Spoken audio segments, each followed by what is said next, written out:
இந்த ராகு கேத்துக்கள்னு சொல்லக்கூடிய சாயா கிரகங்கள் போய் உபஜயஸ்தானத்துல மாட்டும் போது உங்களுக்கு தான் வலிமை. ஏன் வலிமைனா மற்றவனுடைய பலம் என்னன்னு தெரிஞ்சுப்பீங்க. செங்கிஸ்கான் மாதிரி மற்றவங்களுடைய பலத்தை அழிக்கக்கூடிய பிராப்தம் அப்படிங்கிறது தனுசுக்கு ரொம்ப நல்லா தெரியும். ரெண்டாவது, ஜூன் மாதம் வரைக்கும் உங்களுக்கு எந்த பிரச்சனையும் கிடையாது. பார்த்துக்க வேண்டியது ஒய்ஃபோட ஹெல்த்.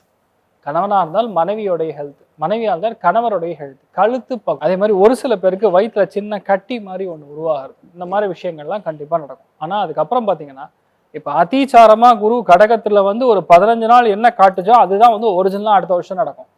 அப்போ அஷ்டமத்தில் குரு கரெக்டாக வந்து மாட்டும் போது, திரிகோணத்தில் சனி இருக்கும்போது கண்டிப்பாக நிறைய பஞ்சாயத்துக்கள் பைசல் செய்ய வேண்டியதாக வரும். வாங்கியிருந்த லோனு, வாங்கியிருந்த ப்ராப்ளம்ஸு. அதே மாதிரி குரு எப்போ அஷ்டமத்துக்கு போகிறோன்னா தேவையே இல்லாத ரிலேஷன்ஷிப்லாம் பெருசாகும். ஐயோ, நான் இவ்வளோ பெருசாக நினைக்கவே இல்லையே, ஆல்ரெடி ஒரு ட்ராக் ஓடிட்டு இருக்கு, திடீர்னு இப்போ குழந்தைங்கிறாங்களே, நான் என்ன பண்ணுறது அப்படிங்கிற மாதிரி ஒரு பயம்லாம் கிரியேட் ஆகும். ஸோ பொதுவாகவே இந்த டைமில் ரொம்ப கவனமாக இருக்கக்கூடிய காலகட்டம்.